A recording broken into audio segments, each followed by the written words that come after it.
Yesu ashimwe. Reka turirimbe, fungura umuntu uririmbira Imana, umushimire Yesu umwami w'abami, ashyirwe hejuru iki gitondo.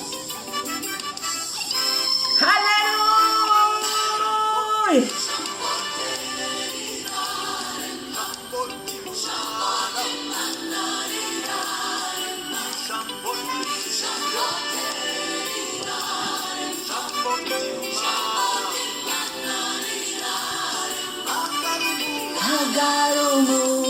Garumurumvise ivuze irabikora, rurema niryo zina rye Elohimu, rirarema.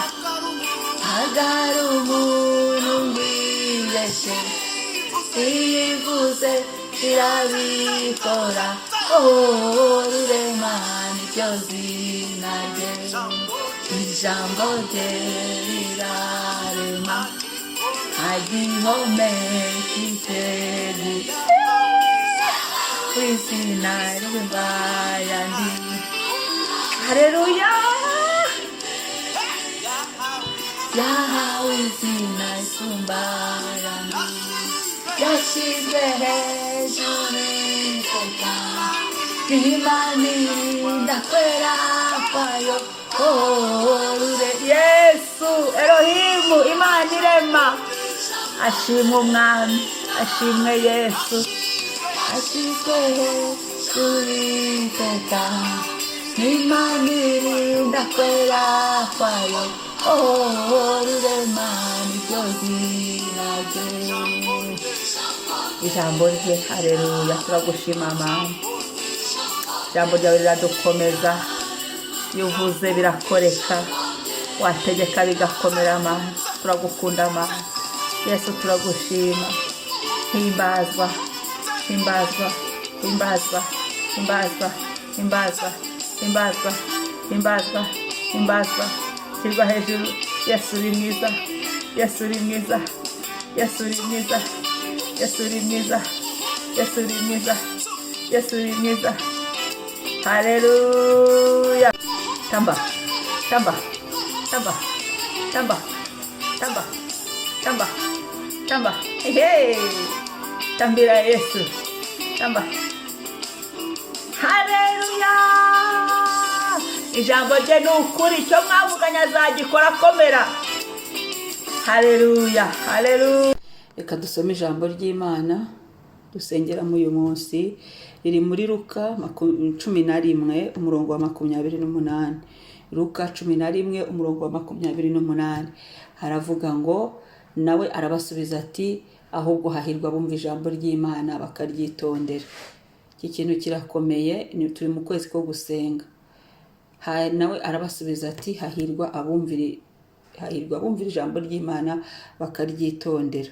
Uyu yari Yesu, yarashubije abayuda, yarashubije uyu umugore kuri 27 wari umubwiye ngo hahirwa inda yakubyaye n'amabere yakonkeje. Ariko no kubera iki? Nuko abayuda bari bamusabye ngo ibimenyetso n'ibindi bashaka kugira ngo agire ibyo akoze bemere bagire bate. Ariko Yesu arababwira ati, hahirwa bumva ijambo ry'Imana bakaryitondera. Nibyo. Ese muri iyi minsi urimo urasoma ijambo ry'Imana? Urimo urumva ijambo ry'Imana? Urimo uragendera mu ijambo ry'Imana? Ndimo uragendera mu ijambo ry'Imana? Igitondo nabyibaza, ijambo ry'Imana rigeze he muri njye? Ese iby'Imana imbwira ndabyumva? Iby'Imana yavuze mbyitwayemo? Nta masezerano mfite? Bimeze bite? Amasezerano arabagarirwa. Ijambo ry'Imana kandi ni iry'ukuri, ntirihinduka, ryo rihoraho ibihe n'ibihe. Umwami ashimwe, umwami ahimbazwe, umwami yubahwe, umwami yamamare. Mu izina rya Yesu Kristo rero ndagira ngo wongere ugarukane ijambo ry'Imana muri wowe. Iki gitondo wisengere amavuta y'ijambo akuzure. Abantu basoma ijambo bagasinzira, abantu bumva ijambo ry'Imana mu kanya rigasohoka, abantu bumva ijambo ry'Imana gusa rigaca mu gutwi ntibakore iki ijambo ry'Imana rivuga. Uyu ni umwanya mwiza wo kwisengera. Iki gitondo tubwire Imana, Mana, ijambo ryawe ryongere ryuzure muri njye. Nongere ngire umwanya w'ijambo. Umuntu agira umwanya w'ijambo, wicare mu rugo usomera abana bawe ijambo. Abo dusenga nababwiye ni mudafata umwanya ngo mwicaze abana mu basomere Bibiliya, uri musomere naho ntacyo yaba yumva. Uwiteka azariherekeza, Satani ataramushyiramo ibyiwe. Uko utinda kumusomera ijambo, ni urugero ndi gutanga, niko Satani aza akamutsindagiramo ibindi. Tugomba rero gutanguranwa kugira ngo tugire icyo dukoze. Ubwo ni urugero natangaga. Natwe muri twe nitudashyiramo ijambo ry'Imana, Satani we n'abakozi bazaza batsindagiremo ibindi. Icyo tugomba kukimenya, ni igihe cyo gutanguranwa, ni igihe cyo gusiganwa, ni igihe cyo kwihuta.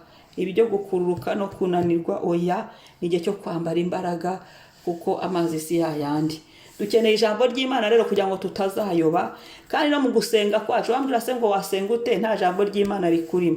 Ko dusengera mu ijambo ry'Imana, ijambo ryayo ari ryo yumva. Nose wajya imbere y'Imana uvuga iki?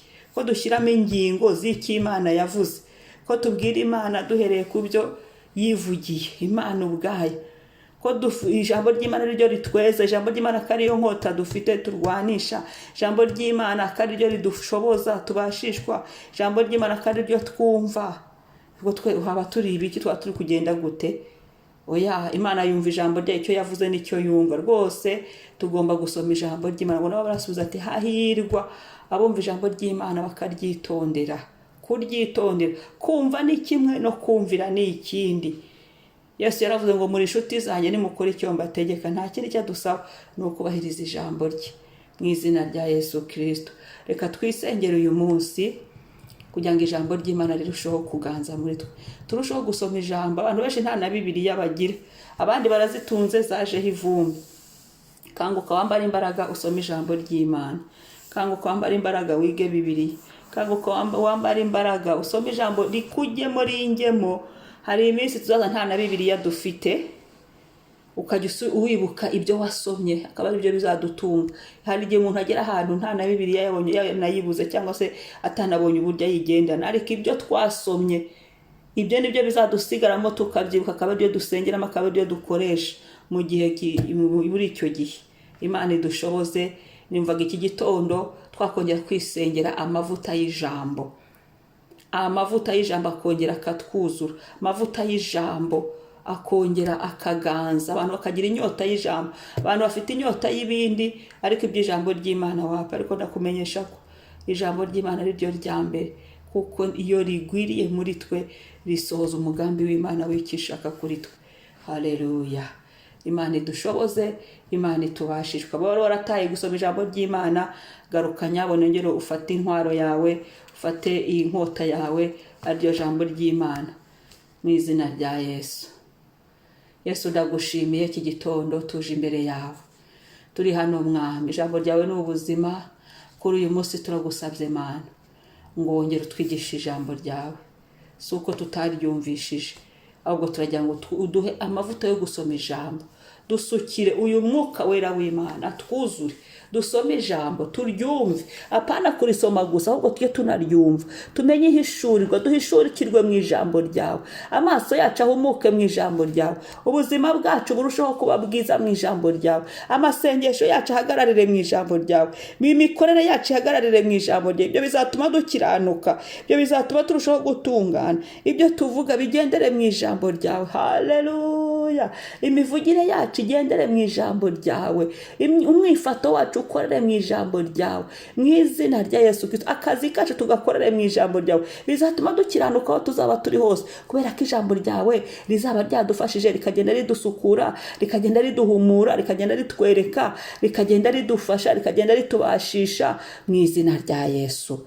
Yesu ndasenze Mana, abantu bataye ijambo, babandi babirengagiza iki ijambo ryawe rivuga, bakikorera ibindi. Garura iyo mitima, ndasenze Mwami, abantu bari bananiwe, ongera usubize ijambo rye, inyota y'ijambo mu bugingo. Ongera usubize inyota y'ijambo mu mwuka wabo, inyota y'ijambo barisome, baryumve, barisobanukirwe. Dukore iki ijambo rivuga, kurisoma, kuryumva, kurisobanukirwa, gushyira mu bikorwa iki ijambo ritubwiye Mana.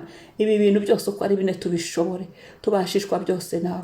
tubashishe Yesu, bashisha amaboko yacu, bashisha amaso yacu, bashisha intambwe zacu, bashisha ingingo zacu, bashisha umwuka wacu mwami. Ijambo ryawe ni ukuri, ijambo ryawe ni itabaza rimurikira ibirenge byacu, ijambo ryawe ni imbaraga, ijambo ryawe ni umutsima utera imbaraga. Bandi babuze imbaraga kubera kudasoma ijambo, bandi barananiwe kubera ko nta kibarimo, bandi barwaye bwaki yo mu mwuka kubera kudasoma ijambo. Ariko ndakwinginze mwami, wongera utuvure, wongera utwigarurire imitima yacu ngiyi tuyisutse imbere yawe, udushyire mu bumenyi bw'ijambo ryawe Mana.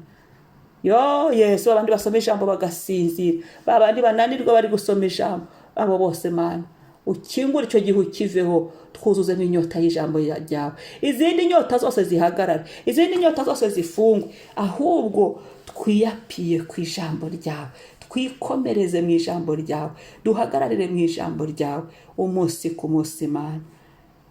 Haleluya. Urugendo rw'agakiza tuzarubashishwa nuko dusoma ijambo ryawe, tuzarubashishwa nuko tumenya ijambo ryawe, tumenye icyo ushaka, icyo uri kutuvugaho mu ijambo ryawe, bityo tuzahagarara tuba abagabo nyabagabo b'ukuri bo kuguhamya mwami. Urakoze Yesu, izina ryawe niryubahwe. Umwuka wera w'ijambo utwuzure, udufate mu izina rya Yesu, tubashishe byose mu ijambo ryawe mwami. Amen, amen. Murakoze, umunsi mwiza. Uyu munsi ijambo ry'Imana rirushaho kuganza. Ab'Imana yavuganye namwe mukomere, mukomere. Iryo jambo ni iry'ukuri, ni ryo kwizerwa, we gucika intege, ahubwo ubagarire amasezerano, ahubwo uhagarare mu byanditswe, usenge, wongere wibutse Imana. Abari bananiwe kudasoma ijambo, Imana ibasukira imbaraga uyu munsi. Buri saha y'uyu munsi Uwiteka agende yongera guhumura abantu amaso, basoma ijambo ry'Imana, bizerere mu ijambo, duhagararire mu ijambo, dukorere mu ijambo, tuvugire mu ijambo, kuko bituma no kwizera kwacu kurushaho gukura, tuva mu bwiza tujya mu bundi. Shalom, shalom. Mwibuke gukora subscribe na share.